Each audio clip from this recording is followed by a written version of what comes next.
Okay, we are recording. How are you today? Yeah, I'm good, thanks. How are you? I'm all right. I'm all right. Good. Where's that? It's like that, like kind of home and studio combined. It is, yeah. So it's the cabin that we sort of write in and that we did our first record in. So we recorded everything in here for the first one, and then we got out of here for the second one. But yeah, so I'm just in there at the moment. Wonderful. And where is that? So it's just in the Black Country, so just outside of Birmingham, Wonderful. which is a beautiful place. Absolutely. Well, look, let's kick off your playlist, and I'm going to ask you first to tell me the song that you regard as having the greatest ever intro, please. This is such a difficult question. I like as soon as I read that, I thought I can't. It's just so hard. But I picked one, and I thought it's probably not the greatest intro in the world, but Hmm. I really like it. And it's Under the Pressure by the War on Drugs. Because it Yeah. just comes in with that mad hi hat and then sort of like a couple of guitar swells and then goes straight into that like straight drum beat. It's yeah, that's it. That was the first one that came to my mind, and I was like, oh, that's cool. Um, there's so many songs with great intros, so it's really difficult to pick just one. It's Um, really weird. It's always this question that guests always say exactly what you just said. It's yeah, like yeah. all the others seem to come easy, but this is the one that people are like, yeah, no, that's real tough on this one. Um, I mean, tell me a little about your relationship with the war on drugs because bizarrely I've been listening to them for about the last 3 days Yeah, and I never get bored of them. I don't think any of their songs on any of the albums sound that different.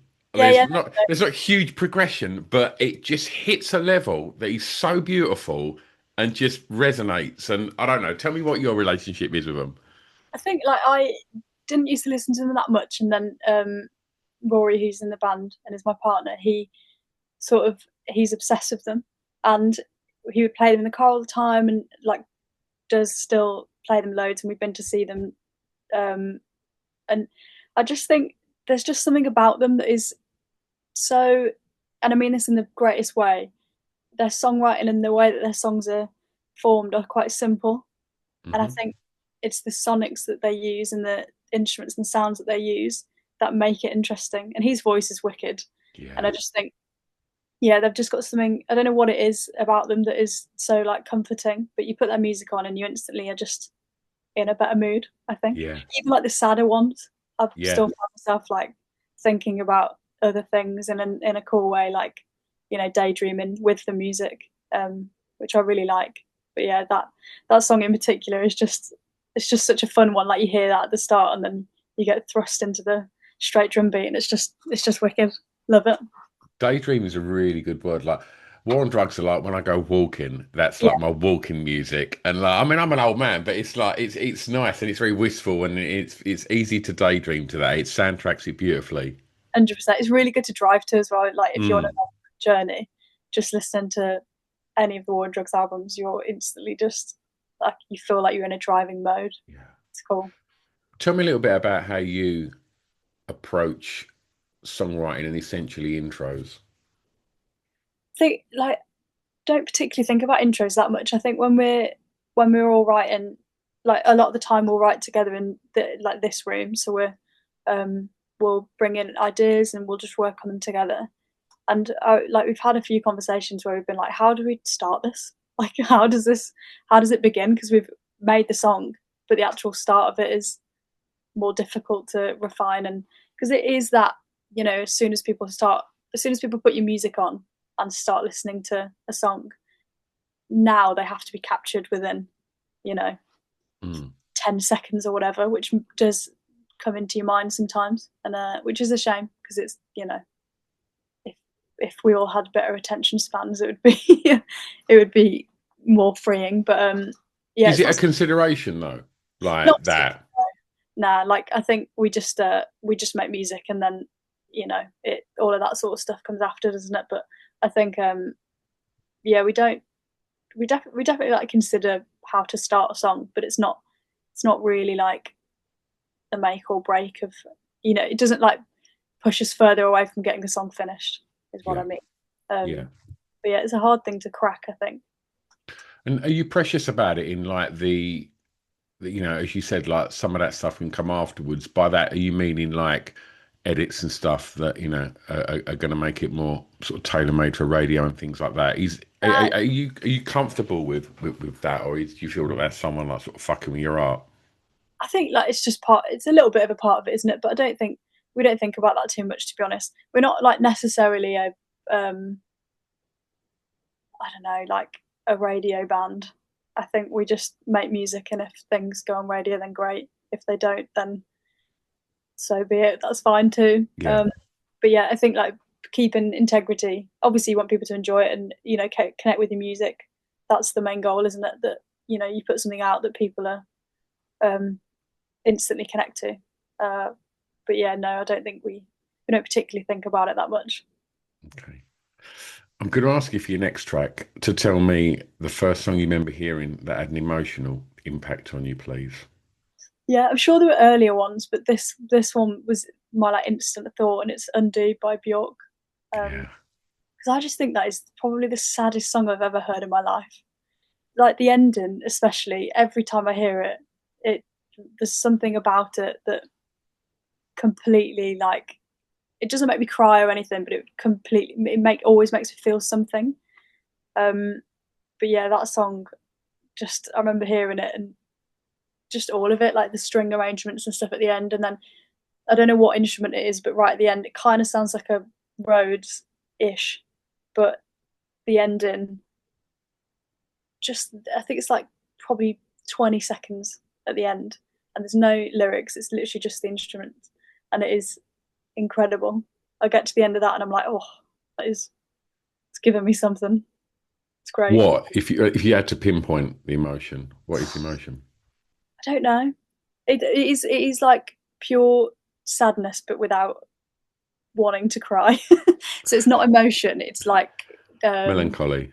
yeah, yeah. There's something about it, but it's weird because the lyrics in that are somewhat hopeful, aren't they? Mm. The start of it is it's not meant to be a strife.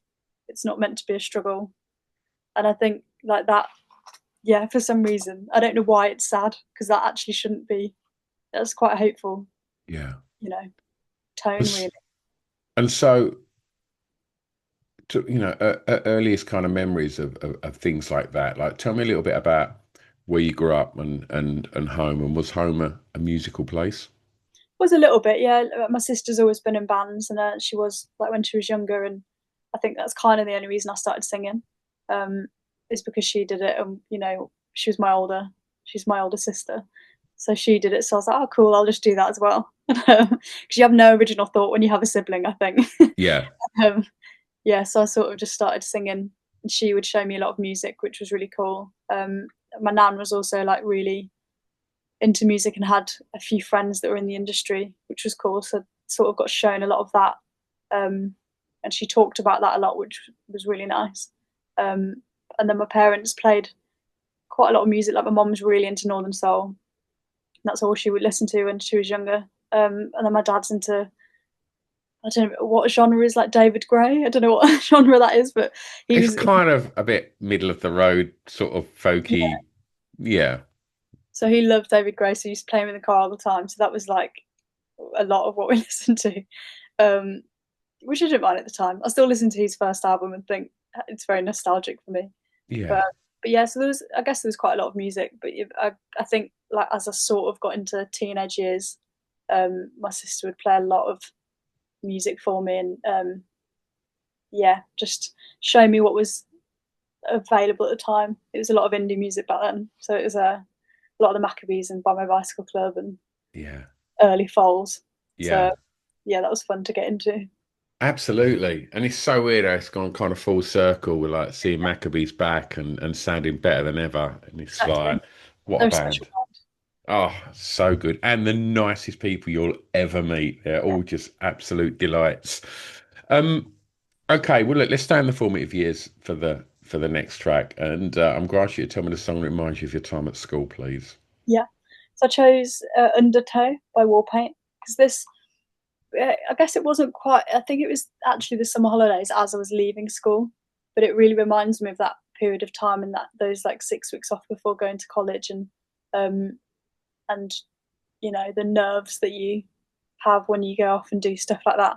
Um, But I remember being at my friend's house and we were watching Jules Holland on the telly, and this performance came up of them playing Undertow. And I'd never heard them before, and I honestly thought they were the coolest band I'd ever seen in my life.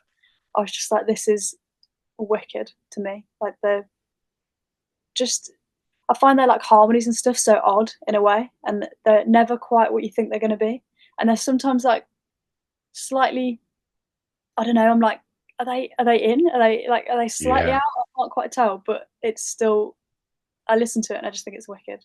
Like they were my favourite band for a really long time, and I still love their music now. I've been to see them a few times, and they're just so good. yeah, Such great musicians, and just look really cool. absolutely. Some of the solo stuff's amazing as well. Yeah, yeah. Um, well, let's talk school. Firstly, I'll ask you this: was it as an experience? Was it something that you enjoyed? I did, yeah. Like I can't say like I wasn't really that academic. In a way, I did music which I really enjoyed, and that's where I started to sing and um, yeah, find out kind of what I wanted to do. I loved sport, so it was just like focusing on those two things really. But yeah, it was I didn't mind it. I wasn't that good at English and maths and science and all of that sort of stuff, but it would just was something that I was not naturally gifted at. Still not that good at it. So it's yeah, I enjoyed more of the like hands-on things, like when we were actually learning music and like performance, and then sport. Loved doing that because it was you're actually doing something and like using your body. And then um, we used to do food technology, so we'd cook, which I loved again and still love cooking now. So I've definitely like taken so many things away from that. And some of my friends now, they're still from school, and it's really nice. Like me and Perry actually, Perry's the bassist in Chartreuse, and we have been best friends since we were tiny, and Yeah. so yeah, we've got really nice memories together, and it's nice that we get to carry on doing this together. Oh, wonderful. Did you, I mean, you mentioned music and that, so I take it your school was actively encouraging like the sort of creative elements of education as well. I wouldn't say so. No, I think Right. it Okay. was something that was sort of on, and um, yeah, if you wanted to do it, you did it, but it wasn't. I can't say it was like a creative music class. It was like, here's your assignment, you go and do that, have a good time. It was You weren't like, they didn't really show you that much new music, and I don't remember it being that yeah, I don't remember it. Nurturing. Not really, no. Like I Yeah. think it was just a box ticking exercise a little bit for them, which is a shame because yeah, there were a lot of like good musicians in my class. I remember some really good yeah people in there, but no, I don't necessarily remember it being that fruitful. Did you know what you wanted to be when you was at school? No, I mean I still don't really. um, no, not really. I think I mean I went to college and I did health and social care, which was just nothing I've ever used, and I've like got through it by the skin of my teeth because I Yeah. just after about a week I was like, what am I doing? I should have just done music, um, And, but for some reason I didn't, and I don't know why I didn't do it, but yeah, and where was all of this happening? it was so it's like in the Black Country, about like 10 minutes from where I am now. Okay. Okay. And so was music something that you thought, well, I could have a go at this and I could do something with this and go somewhere with this. Did that seem like an option? And if so, was there artists in the area that you grew up in and around that were having success that made it seem like it was a legit possibility I to don't think sort of so. No, I don't think so. I think like just genuinely because I saw my sister doing it, I was like, oh, cool. And then me and the band, we met really young, so we were all like, I think we were about 16, 17. When we started doing it. So I think that's kind of we just started doing it and then carried on from there. And yeah, no, I don't particularly remember there being like many bands from where we grew up doing yeah. what we wanted to do. Really, a lot like there were a lot of Birmingham bands and stuff, but not none from the Black Country. It's only now really that there's more Black Country bands. like Big Special or Yeah. Wicked, and like there's a band called Gans. But no, never really. Um, yeah, never really when we were at school and stuff. So there was no sort of scene as such. No, not really. Not in the, definitely not in the Black Country. There weren't any. There's no venues here, so it's kind of like there's no. There's a lot of venues in Birmingham, but So yeah, would you have to travel over and do yeah, Hair and Hands and all of the, actually, yeah, all the good yeah, ones. Yeah, yeah. yeah, No, yeah. yeah, That's one of the real good ones as well. so good. Yeah, I used to work there, and I love it. But yeah, no, I mean, we did our first show actually in Black Country, and it was just full of our friends and family. It was just there's no one there actually to go and watch music. It was just like a pub with a tiny venue downstairs Yeah, called Katie Fitzgerald's in Stourbridge, and yeah, it was it was just full of our friends just heckling us. yeah. Starbridge put some bigger bands out in the 90s though. Yeah, Starbridge was was yeah, was Tom was home. Eastman. Absolutely, absolutely. I Yeah, would it have did. I would have been there in my shorts and my long hair jumping around to that. Don't you worry about that. But no, yeah, well, there's definitely good bands coming out of the Black Country now. It's just yeah, when we were younger, that wasn't really happening. Or like any Yeah. bands that were from the Black Country like hid it, and they would say that they were from Birmingham, Yeah. just because it was easier. So tell me the first song you remember buying from a record shop. Yeah. So I actually this was a record I bought, and I couldn't remember this. So me and Rory spoke about it, and he was like, "I know exactly what record it is," because he was with me. He said, and it was Bon Iver, Bon Iver. So it's the record with Holocene on, and Lovely. he was like, "I remember us going to the record shop and you being like, oh, I'm going to buy this because I just my parents had just bought me a vinyl player,' and yeah, it was so it's that one, but that's a beautiful record. I really, really, really love it. Um, I mean, all of Bon Iver's stuff's amazing. We were on the way to um, Hull the other day, and Perry put on I don't know where it is, but there's a live session, and I think oh, I'll try and remember what it is, but it's he put on the live session of Bon Iver, and it's yeah, there's again something special there, an Yeah. incredible artist, and he's got such an incredible band. Like the drummer in particular is so good. Yeah. So yeah, So what's your relationship like with the record shop now? If you're out and about and playing and you go to a new town, you go to Hull, are you searching for that indie record shop? Or if you stumble across it, are you going in? I mean, yeah, we do go in, we do go and have a little look. I mean, I buy a lot of records online now, which is a shame. But Yeah. there's one record shop in Stourbridge, which is not that far from us, and which is really cool.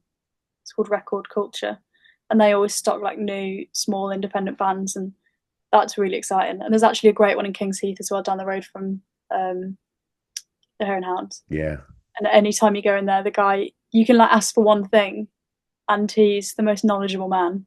Yeah. He just will tell you everything about any record you want to talk about, and he's always playing really cool stuff in the shop. And if you ask him what it is, he's like, "Oh, you can't get it on vinyl. Actually, it's not available on vinyl." And we're always like, "Oh, why are you playing it then? If I can't buy it."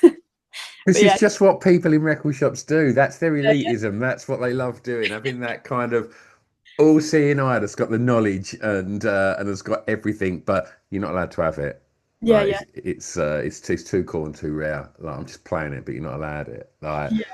It's I such a like they know so much music. It's I only wish I would know that many artists and that much music. I just don't.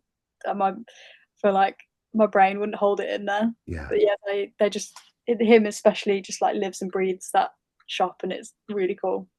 absolutely, absolutely. I know exactly what shop you mean as well. Yeah, I used to put events on at Hare and Hands as well. So I don't know how long ago you worked there, but we it's was only put. yeah, it's like I've worked there since 2018, so I used to be a rep, um, and then Oh, yeah. We used to do me and a colleague of mine, Scroobius Pip, would come up and we used to put club nights on there. nice, So yeah, we used to do like I'd never been to the venue before, and it's only when I got there that you then dig a bit deeper and you find out the history of the place so cool. and oh, it's unbelievable. I had Robin from UB40 on the show a year Yeah, or so ago, and the love that he's got for that venue is ridiculous. And yeah. and anyone you speak to from up that way is just like, yeah, Hair and Hands, that's the place. It's just wicked. Like you know, whenever we are booking a tour or whatever, and we're talking about playing Birmingham again, we have to stop ourselves from playing there because we're like, we've played there so many times that we've Yeah, got to try somewhere else in Birmingham. But I just love it. I yeah, think like it always sounds great. It's just got a really nice vibe in there. Like I loved working there. It was really cool. Um, and just meeting bands all the time and watching just wicked music. They put on so many good nights and so many good artists, and they really do care about what they're putting on. So it's just refreshing. absolutely. There was another venue that I used to put stuff on at, and I don't know how long it went on for, but they had like HMV Institute for a while in Birmingham, and they had like a sort of smaller room upstairs. Used to put bits and bobs on up there. That used to be called the Sanctuary. Oh, I don't know. Yeah, Not sure. and That the institute is now the one in Digbeth, isn't it? So it's oh just right, oh okay, I think it's an O2 now. But yeah, they have got a few. They've got like three rooms in there. So there's the smaller one, and then it like goes up in size. yeah, yeah, yeah, yeah. The big room in there is wicked. Okay. Well, look, speaking of venues that I put clubs on, that's my tenuous link to segue into the next question, where I'm going to ask you the song that soundtracks. I'm not going to say soundtrack because you're young, so I'm presuming nightclubs are still part of your life in some way, shape, or form. So tell me the song that soundtracks your time clubbing. This is slightly an embarrassing one, I think, because when I was talking to the guys about doing this and the questions you sent over, we read this out, and me and Perry instantly spoke about Drake, Passion Fruit. I don't know why, but we both like were like, why is that the only song we remember from clubbing? But Mm, we actually don't go clubbing now. We like we just go to pubs and bars and stuff, and or we go to like watch gigs. But yeah, when we did go clubbing, it was for some reason that song had just come out, and we yeah, it was quite good. It's quite a good song. yeah. If you know, if you go back to it, it's something strange about it that I quite like. But yeah, that really reminds me of there's a club in Birmingham. They used to be an old one, but then they moved and they've moved again now. But it's called Snobs. Yeah. Yeah, yeah. So the first iteration of it was great. The second, not so great, but the second is where we heard Drake Passion Fruit. Um, but yeah, for some reason that song is just stuck in our minds. Well, from clubbing, let's stay in the area because I'm gonna take you home for this track, and I want you to tell me favorite song for an artist from your home county, please. Again, really hard. Oh, see, I read it wrong. Don't Can you worry, see? I've done nearly 700 episodes of this show now, and I reckon about 675 people have said what you've just said. Oh fuck, I thought it was country. Yeah. I mean, I'll tell you this one anyway. All right, It's Last Living Cannibal, Full Circle. So fantastic.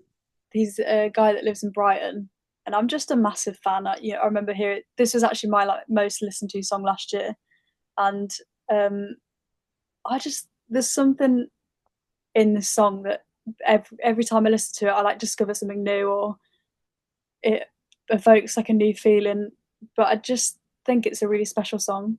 The again, like there's a really nice string arrangement at the end, and it's um it's just so good. I just can't, yeah, I can't describe why I like it that much. But we played Great Escape in Brighton not too long ago, and they were at the show, and we've never met. And I genuinely was slightly starstruck that I had to send them a message after and be like, I really wanted to say hi, but I'm a massive fan, and I'm really sorry that I didn't say hello. But yeah, I just think that song's wicked. I mean, that's all well and good, but that's not the answer I want. I've got to put pressure on you now because you've been banging on it. Oh, There's no bands from Stourbridge or the Black Country, and I'm going to push you for one. I can't think of one. Let me find. I'll find my favourite Big Special song because they're a wicked band. Um, Let me look.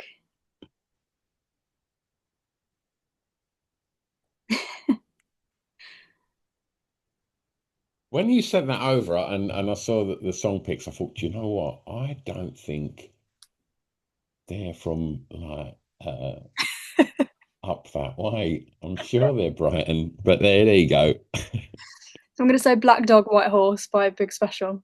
Fantastic. Um, Okay.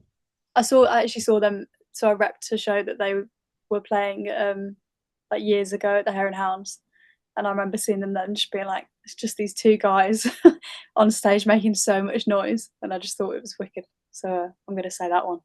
Fantastic. Fantastic. Well, look, for your last track, this is where I'm going to ask you to recommend something to the listeners of the show, a song that maybe they don't know that you would like them to hear. Yeah, so it's a song called "Let It Go" by Peter Broderick.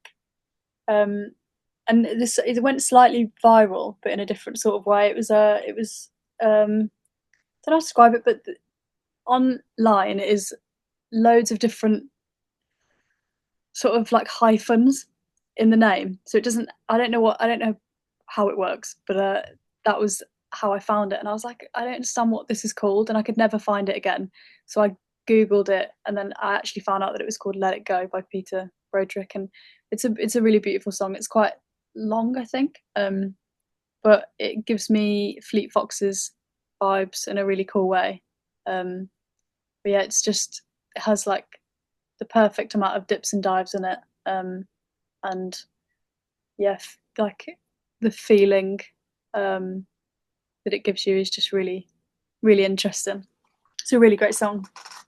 Well, we make it easy for listeners to this podcast to go and check that out and all the other songs that you've spoken about today, because we put together a little Spotify playlist to accompany the show so people can go and listen to everything we've spoken about. What we haven't spoken about too much is your band. What's going on? Yeah, so we're releasing an album this month, which is really cool, on the 29th of August. It's called Bless You and Be Well. And we recorded it in Iceland last year and finished it off in London with a great producer called Sam Petts Davis. And yeah, really proud of it. Really happy we got to make it, and it's definitely feels like a different sort of way of doing things than we did our last record.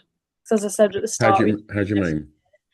so the first one we recorded everything ourselves and did it all here. And Mike produced it all, and I think it sent everybody slightly insane because we just had no sort of time limit. We were just endlessly working on it, and yeah, it felt never ending.